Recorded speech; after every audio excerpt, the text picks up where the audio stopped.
Hi everyone. Today I am going to make a presentation on the topic inductive effect. What is the definition of inductive effect? The effect in which the dispersal of sigma electrons takes place either towards the electron withdrawing group or away from the electron releasing group along the carbon atom chain is called inductive effect. Sometimes inductive effect is also called transmission effect or T effect. कभी कभी हम इसे inductive effect को transmission effect भी कह देते हैं या टी इफेक्ट भी कह देते हैं। इसमें सिर्फ डिस्पर्सल किस चीज़ का होता है, सिर्फ सिग्मा इलेक्ट्रॉन्स, इसमें पाई इलेक्ट्रॉन्स नहीं होते। जैसे ये एग्जांपल है C C C C C R R is here is electron releasing group. Electron releasing group कौन से होते हैं? जो अपने इलेक्ट्रॉन देते हैं। एग्जाम्पल जिसमें इलेक्ट्रॉन रिलीजिंग ग्रुप कौन से होते हैं? जिसमें कार्बन हो, हाइड्रोजन हो या सिंगल बॉन्ड हो। ये कौन सा इफेक्ट शो करते हैं? Plus I effect. और जैसे ये आर है, ये इस कार्बन को इलेक्ट्रॉन अपने दे रहा है, तो ये स्लाइड पॉजिटिव शो करेगा, ये नेगेटिव, क्योंकि ये इलेक्ट्रॉन ले रहा है। अब जैसे ये इलेक्ट्रॉन इसे दे रहा है, तो इसमें इस वाले कार्बन को ज़्यादा इलेक्ट्रॉन डिस्पर्स होंगे, नेक्स्ट वाले को उससे थोड़े कम, और फिर उससे उस अगले वाले को उससे थोड़े कम, तो आखिर में जाके ये एंड हो जाता है। Next, carbon carbon carbon carbon carbon x. X is here electron withdrawing group, और ये कौन सा इफेक्ट शो करता है? माइनस आई। इलेक्ट्रॉन विड्रॉइंग ग्रुप कौन से होते हैं? जिसमें कार्बन, हाइड्रोजन और सिंगल बॉन्ड नहीं होता, और इसमें ये इलेक्ट्रॉन अपनी तरफ खींचता है। जैसे ये कार्बन इसको इलेक्ट्रॉन दे रहा है, ये अगले वाला भी कार्बन इसको दे रहा है, पर सबसे ज़्यादा ये वाला कार्बन इसको दे रहा है, फिर उससे थोड़ा कम ये, फिर उससे थोड़ा कम ये। नेक्स्ट, 1 कार्बोमीन आयन। इसमें 1 डिग्री क्यों है? क्योंकि ये कार्बन में बस एक ही आर ग्रुप है, 2 होते तो सेकेंडरी होता, 3 होते तो टर्शरी होता। तो अब ये आर ग्रुप है, अपना इलेक्ट्रॉन किसको देगा? कार्बन पॉजिटिव को, क्योंकि इसके पास इलेक्ट्रॉन्स की कमी है। तो ये इसको इलेक्ट्रॉन्स देगा, तो इसके इलेक्ट्रॉन्स पूरे हो जाएंगे और इस पे पॉजिटिव चार्ज आ जाएगा।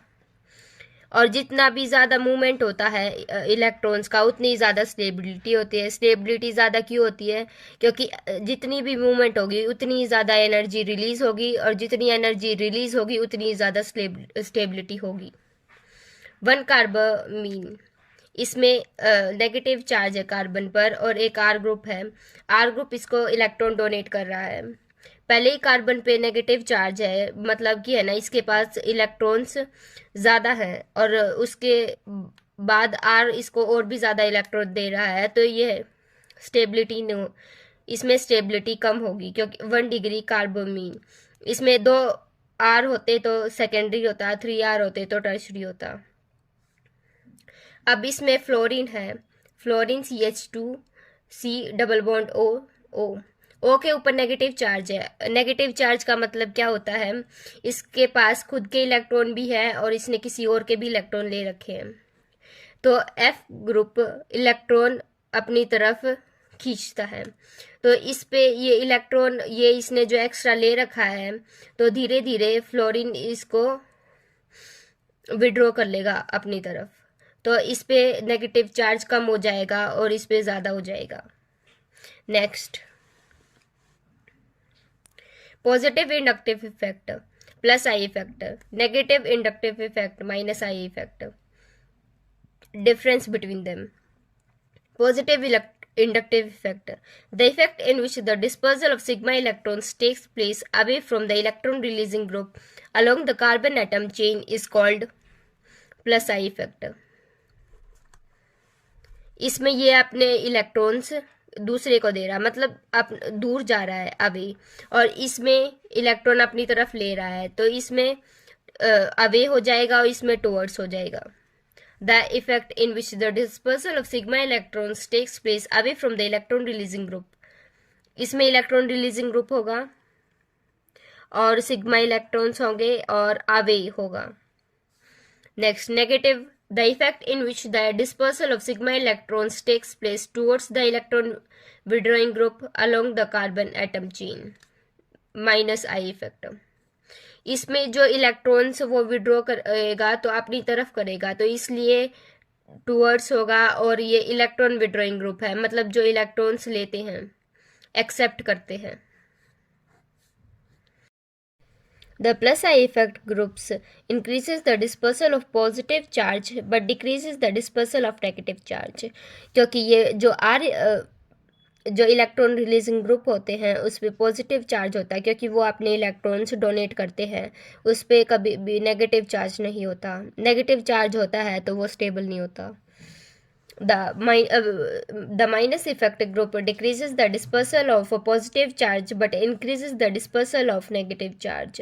इसमें नेगेटिव चार्ज का डिस्पर्सल इंक्रीज होता है और पॉजिटिव चार्ज का डिस्पर्सल इंक्रीज नहीं होता. Examples: all alkyl groups, that is CH3, CH2, CH3, CH, CH3 twice, etc.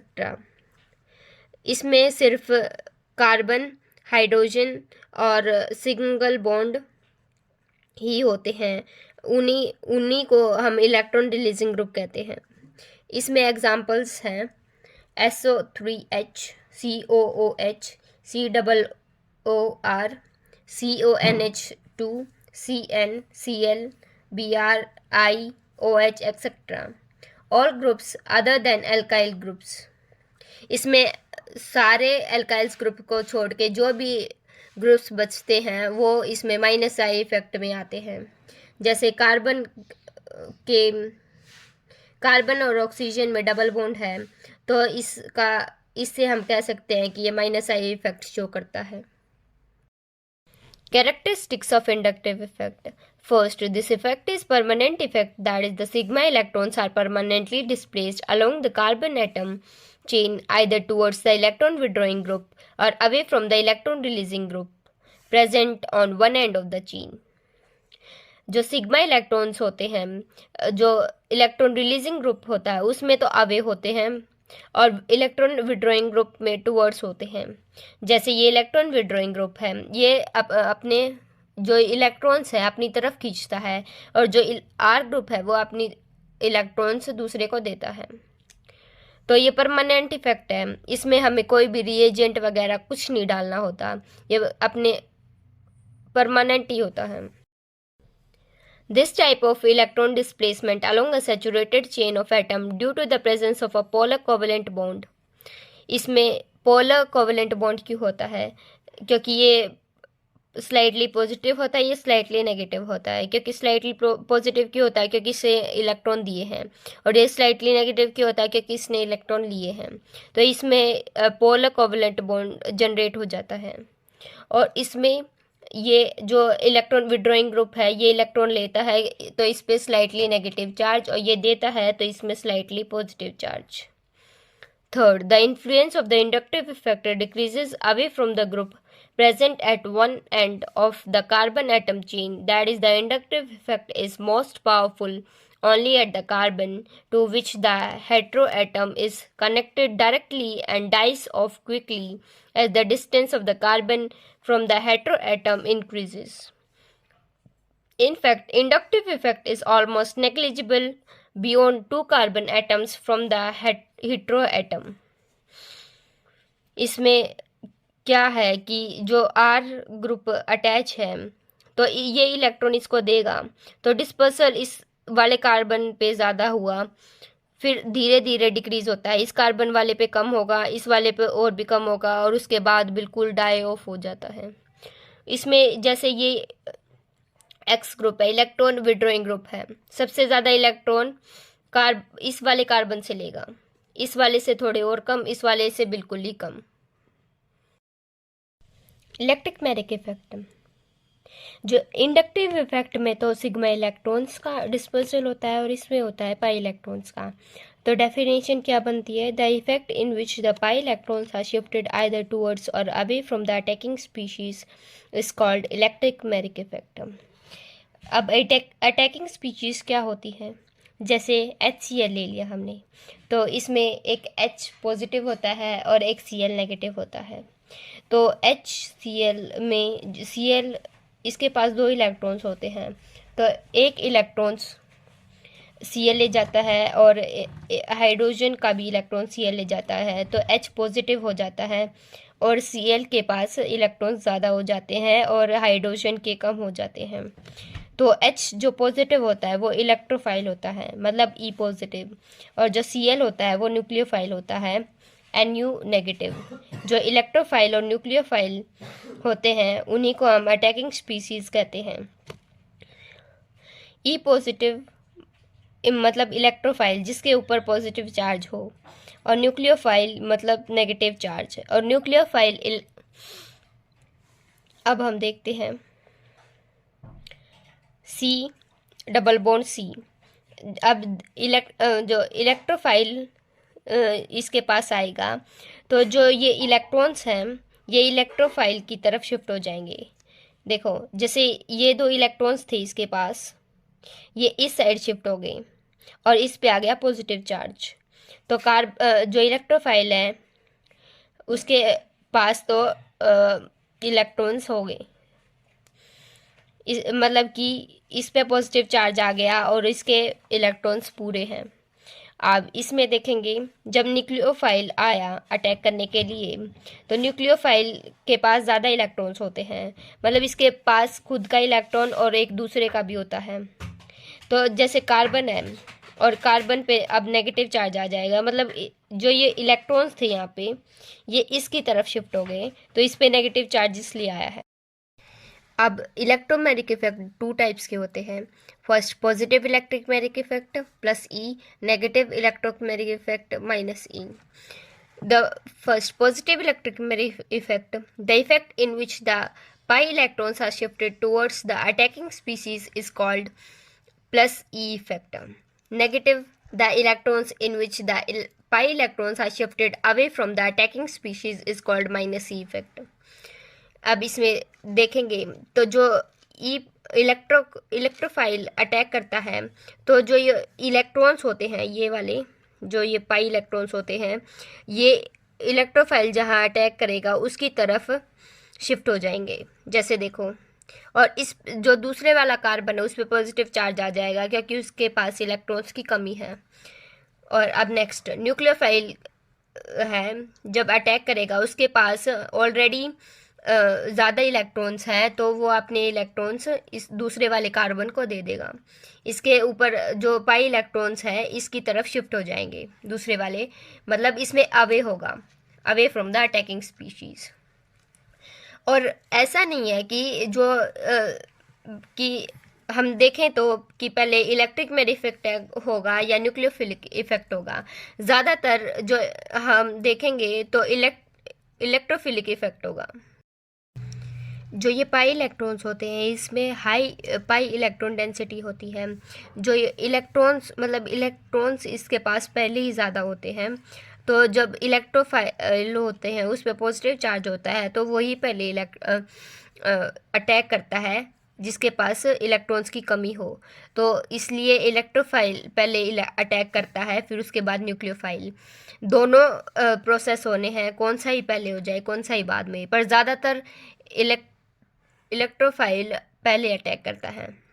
Second, in the plus E effect the attacking species is an electrophile. जो attacking species होते हैं plus E effect में वो electrophiles होते हैं। In the minus E effect the attacking species is an nucleophile. जो attacking species होते हैं माइनस ई में वो न्यूक्लियोफाइल होते हैं। अब characteristics of the electromagnetic effect, it is a temporary effect. ये टेम्पररी इफेक्ट होता है, परमानेंट नहीं होता। इंडक्टिव इफेक्ट होता है परमानेंट, क्योंकि उसमें कोई भी रिएजेंट नहीं डालना पड़ता। इसमें रिएजेंट डालना पड़ता है, चाहे वो इलेक्ट्रोफाइल हो या न्यूक्लियोफाइल हो। बिना अटैकिंग स्पीशीज़ के ये रिएक्शन नहीं होगी। It takes place only in the presence of attacking species. जो ये इफ़ेक्ट है ये अटैकिंग स्पीशीज़ के प्रेजेंस में ही होगा, और इसको हम लिखते हैं ई से। It is shown by the curved fully headed arrows. मतलब कि इलेक्ट्रॉन शिफ्ट होते हैं तो हम फुल एरो से दिखाते हैं और उसको थोड़ी कर्व करके, जैसे इसको थोड़ा कर्व किया और एक एरो, हम जो इस इफ़ेक्ट को ऐसे कर्व्ड एरो से दिखाते हैं। Now, difference between inductive effect and electromagnetic effect. Inductive effect, the effect in which the dispersal of sigma electrons takes place either towards the electron withdrawing group or away from the electron releasing group along the carbon atom chain, is called inductive effect. Electromagnetic effect, the effect in which the pi electrons are shifted either towards or away from the attacking species, is called electromagnetic effect. Inductive effect में dispersal of sigma electrons होता है और इसमें electron withdrawing group या electron releasing group होते हैं। पर electromagnetic effect में पाई इलेक्ट्रॉन्स की शिफ्टिंग होती है और इसमें अटैकिंग स्पीशीज़ होती हैं और पाई इलेक्ट्रॉन्स की शिफ्टिंग की either towards or away from the attacking species होती हैं। ये परमानेंट इफेक्ट है, ये टेम्प्ररी इफेक्ट है। इसमें हमें अटैकिंग स्पीशीज़ लेके आनी होती है, मतलब अटैकिंग स्पीशीज़ के बिना ये रिएक्शंस नहीं होती। इसमें हमें कोई भी रिएजेंट वगैरह कुछ नहीं डालना होता। It involves the displacement of sigma electrons, it involves the shifting of pi electrons. इसमें डिस्प्लेसमेंट सिग्मा इलेक्ट्रॉन्स का होता है और इसमें शिफ्टिंग होती है पाई इलेक्ट्रॉन्स की। It involves the partial separation of the charge, इसमें partial separation of the charge होता है, मतलब कंप्लीट सेपरेशन नहीं होता चार्ज का। जैसे एग्जांपल ये आर ग्रुप है, ये इलेक्ट्रॉन डोनेटिंग ग्रुप है, तो इसमें स्लाइटली पॉजिटिव चार्ज, मतलब पूरा चार्ज नहीं है पॉजिटिव, इसमें स्लाइटली पॉजिटिव चार्ज है और इस वाले कार्बन पे स्लाइटली नेगेटिव चार्ज है। जैसे हम इसमें देखें, इसमें स्लाइटली नेगेटिव चार्ज है क्योंकि ये इलेक्ट्रॉन्स अपनी तरफ अट्रैक्ट कर रहा है और इस पे पॉजिटिव चार्ज है क्योंकि ये अपने इलेक्ट्रॉन्स डोनेट कर रहा है। इसमें क्या होता है, it involves the complete separation of the charge. इसमें जो चार्ज का सेपरेशन होता है वो पूरा कंप्लीट होता है, मतलब जैसे इसमें एग्जांपल देखें, इस पे नेगेटिव चार्ज है, मतलब पूरा है, पार्शियल नहीं है, पार्शियल नेगेटिव चार्ज नहीं है, इसमें कंप्लीट नेगेटिव चार्ज है और इस वाले पे कंप्लीट पॉजिटिव चार्ज है। No ions are formed during this process. Ions are formed during this process. Inductive effect में कोई भी आयंस फॉर्म नहीं होते और जो इलेक्ट्रोमैग्नेटिक इफेक्ट में आयंस फॉर्म होते हैं during the process. Presence of multiple bond is not necessary in inductive effect. Presence of multiple bond is necessary in electromagnetic effect. इसमें मल्टीपल बॉन्ड नेसेसरी नहीं है, इसमें नेसेसरी है क्योंकि जब डबल बॉन्ड होगा तभी तो ये इलेक्ट्रोमैग्नेटिक इफेक्ट होगा। It takes place in absence of attacking species, it takes place in the absence, मतलब कि है ना, अटैकिंग स्पीसीज़ के एब्सेंस में ये इंडक्टिव इफेक्ट होगा और इसमें it take place in the presence of attacking species. ये जो इलेक्ट्रोमैग्नेटिक इफेक्ट है, जब प्रेजेंस अटैकिंग स्पीशीज़ जब होगी जब ये इफेक्ट शो होगा।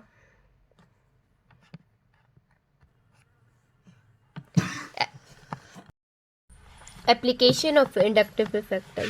First application.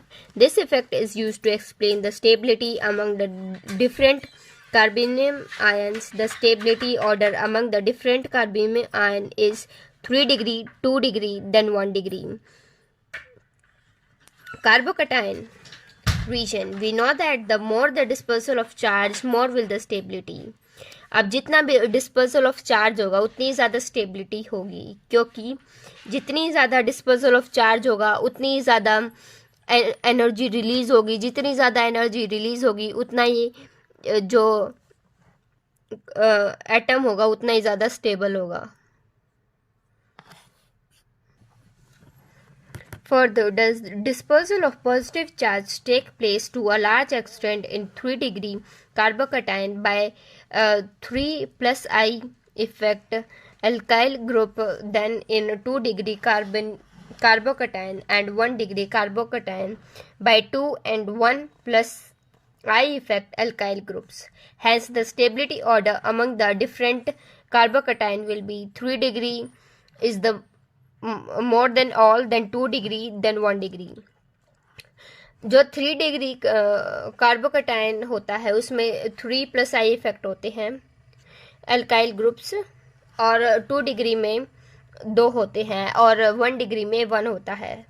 तो जैसे एग्जाम्पल, JC जो ये कार्बन है इस पे 3 अल्काइल्स ग्रुप अटैच है, मतलब 3 R ग्रुप्स अटैच हैं, तो इसके पास इलेक्ट्रॉन्स की कमी है, तो इसमें 3 R ग्रुप्स इसको इलेक्ट्रॉन्स दे रहे हैं, तो इसकी ज़्यादा स्टेबिलिटी होगी और इसमें सबसे ज़्यादा डिस्पर्सल होगा पॉजिटिव चार्ज का, तो इसलिए इसमें सबसे ज़्यादा स्टेबिलिटी होगी। स्टेबिलिटी क्यों होगी? क्योंकि एनर्जी रिलीज़ होगी, तो एनर्जी रिलीज़ होगी तो ज़्यादा स्टेबिलिटी होगी।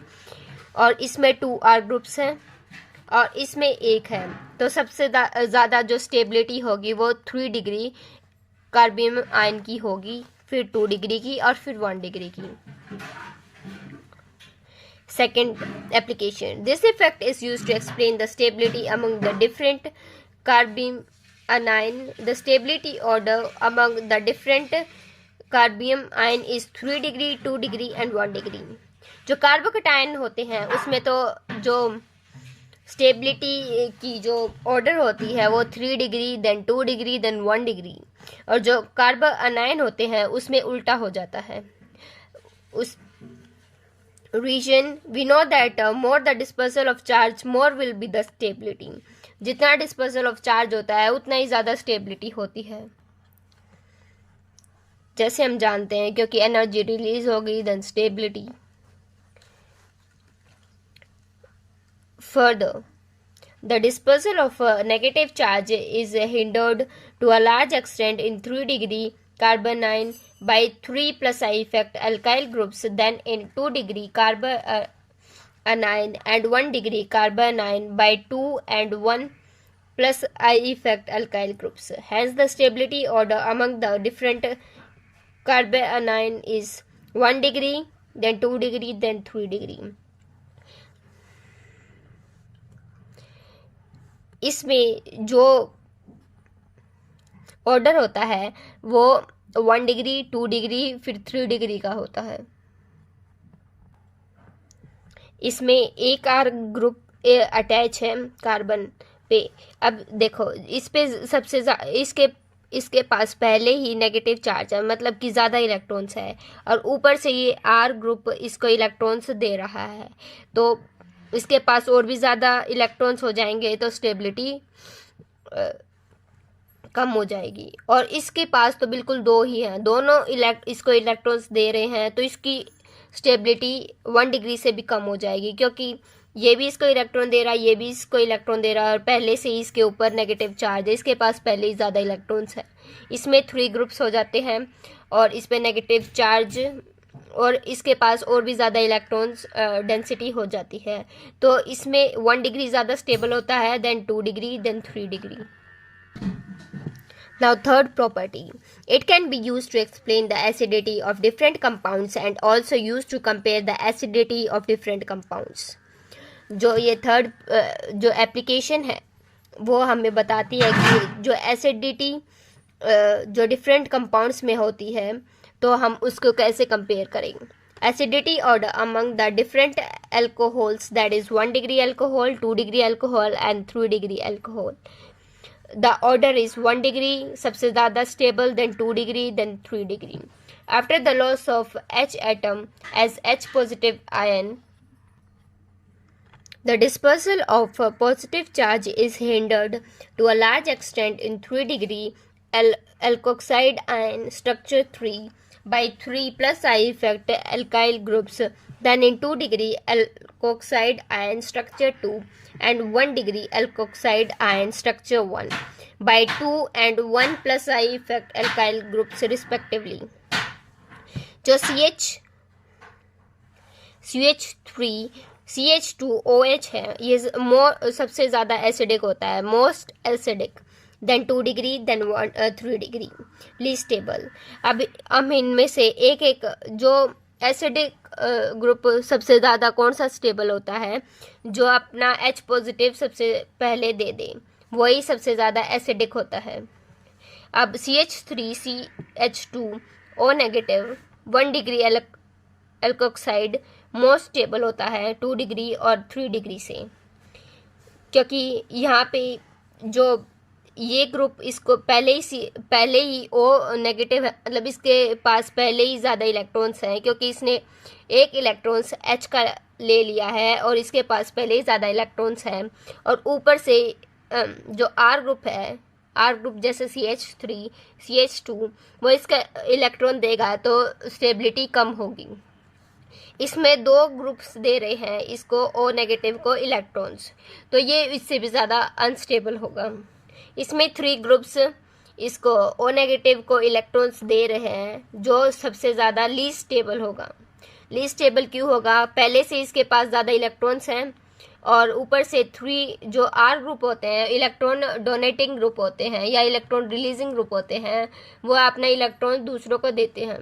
तो ये इसके पास पहले से ही ज़्यादा इलेक्ट्रॉन्स हैं, तो ये इसके electrons. Fourth application is it can be used to explain the basicity of different compounds and also used to compare the basicity of different compounds। जो ये 4th एप्लीकेशन है, इससे हम बेसिसिटी कंपेयर कर सकते हैं डिफरेंट कंपाउंड्स की। Aliphatic amines are more basic than the ammonia. Aliphatic amine कौन सी होती है? जिसमें रिंग स्ट्रक्चर ना हो, चेन स्ट्रक्चर हो। इन amines the electron density on an atom increases due to the plus I effect alkyl group, but not in ammonia due to the absence of plus I effect alkyl group। जो ammonia होता है इसमें कोई भी R group नहीं होता, और जो 1 डिग्री अमाइंस होते हैं उसमें R ग्रुप होता है, और जो इलेक्ट्रॉन्स डोनेट करता है, R ग्रुप हमेशा इलेक्ट्रॉन्स डोनेट करता है अपने। जो R ग्रुप्स होते हैं वो हमेशा अपने इलेक्ट्रॉन्स डोनेट करते हैं, पर अमोनिया में कोई R ग्रुप है ही नहीं, तो कोई भी डोनेटिंग ग्रुप नहीं है, तो अमोनिया कम बेसिक होगा। बेसिक कौन होते हैं? जो इलेक्ट्रॉन्स विड्रॉ करते हैं, और एसिड जो होते हैं जो H पॉजिटिव को रिलीज करते हैं। So aliphatic amines are more basic than ammonia. Thank you.